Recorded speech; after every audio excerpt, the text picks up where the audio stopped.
नमस्कार, स्वागत आहे तुमचे आमच्या चॅनलमध्ये। आवाज महामुंबईचा, शोध बातमीचा, कौल मनाचा। चला तर मग आमचे चॅनल शेअर करा, लाईक करा आणि सबस्क्राइब करा। धन्यवाद। हिंदू राष्ट्र समन्वय समितीचे प्रसिद्धीपत्रक दिनांक 17/6/2025। 2012च्या आझाद मैदान दंगलीची पुनरावृत्ती टाळण्यासाठी पॅलेस्टाईन समर्थन मोर्चावर बंदी घाला, हिंदू संघटनांची शासनाकडे मागणी। वर्ष 2012मध्ये म्यानमारमध्ये मुसलमानांवर होत असलेल्या कथित अत्याचाराच्या घटनेच्या विरोधात आझाद मैदान मुंबई येथे आयोजित मोर्चा दंगलात परिवर्तन झाला होता। अमर जवान ज्योतीची विटंबना, पोलीस व मीडियांच्या गाड्यांची जाळपोळ, सार्वजनिक मालमत्तेची हानी, महिला पोलीस कर्मचाऱ्यांवरील हल्ले अशा अनेक घटना घडल्या होत्या।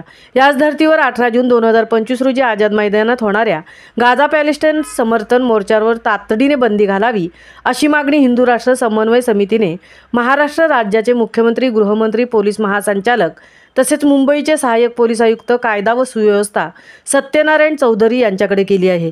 त्यांनी याची माहिती असून आम्ही योग्य ती कारवाई करू असे आश्वासन दिले। हे निवेदन सादर करताना हिंदू राष्ट्र समन्वय समितीचे संयोजक श्री सुभाष अहिर, महाराष्ट्र मंदिर महासंघाचे संघटक श्री विलास निकम, मुंबई उच्च न्यायालयाच्या अधिवक्ता सुरभी सावंत, अधिवक्ता प्रथमेश गायकवाड, बजरंग दलाचे श्री उदयभान तिवारी, कायदेशीर सल्लागार कुमारी सानिया शेवाळे, मानवसेवा प्रतिष्ठानचे श्री सिद्धार्थ पाटील, भाजपचे मलबार हिल महामंत्री श्री संतोष पालेकर, हिंदू जनजागृती समितीचे मुंबई समन्वयक श्री बळवंत पाठक, श्री रवींद्र दासरी, श्री मधुसूदन आले आणि श्री सतीश सोनार हे उपस्थित होते।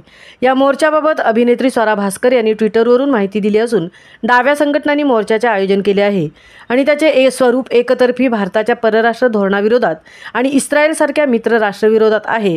हम्मास या दहशतवादी संघटनेने केलेल्या हिंसाचारावर हे आंदोलक मौन बाळगतात आणि उलट भारतातील मुस्लिम समाजाला चिथावणी देण्याचे काम करतात असा आरोप समितीने केला आहे। या आंदोलनामुळे मुंबईत पुन्हा धार्मिक तेढ व कायदा सुव्यवस्थेचा प्रश्न निर्माण होऊ शकतो। हिंदूवरील अत्याचार, काश्मीरी व्यवस्थापन, बांगलादेशातील हिंसा आणि भारतावरील दहशतवादी हल्ले यावर हे आंदोलक कधीच रस्त्यावर उतरले नाहीत।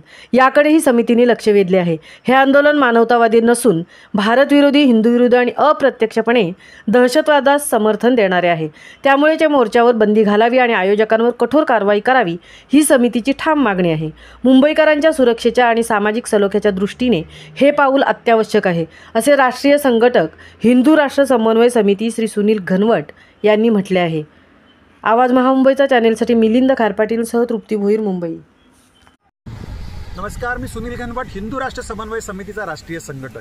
18 जूनला मुंबईच्या आझाद मैदानावरती एक मोर्चा काढण्याचं नियोजन तथाकथित कम्युनिस्ट, पुरोगामी, सेक्युलर विचारवाले मंडळी करत आहेत आणि याची माहिती स्वरा भास्करने तिच्या ट्विटवरनं दिलेली आहे। आमचं म्हणणं स्पष्ट आहे, हा मोर्चा कोणाच्या समर्थनार्थ आहे?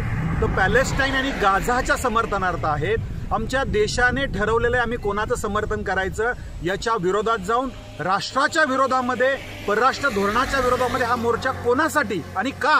या मोर्चावरती तत्काळ बंदी आणली पाहिजे, तो रहित केला पाहिजे अशी मागणी आजच आम्ही हिंदू राष्ट्र समन्वय समितीसह सर्व हिंदुत्ववादी संघटनांनी माननीय पोलीस आयुक्त यांच्याकडे केलेली आहे। तत्काळ हा मोर्चा रहित करण्यात यावा ही मागणी केलेली आहे। हेच पुरोगामी, सेक्युलरवादी मंडळी, हे कम्युनिस्ट मंडळी पहलगाममध्ये आमचे हिंदू मारले गेले त्यास कधी मोर्चा काढत नाहीत। आमच्या हिंदूंना अनेक ठिकाणी त्रास होतो, बांगलादेशामध्ये हिंदूंना त्रास होतो, तिथं त्यांच्या हत्या होतात, यावेळेस कधी हे बोलत नाहीत, आंदोलन करत नाहीत।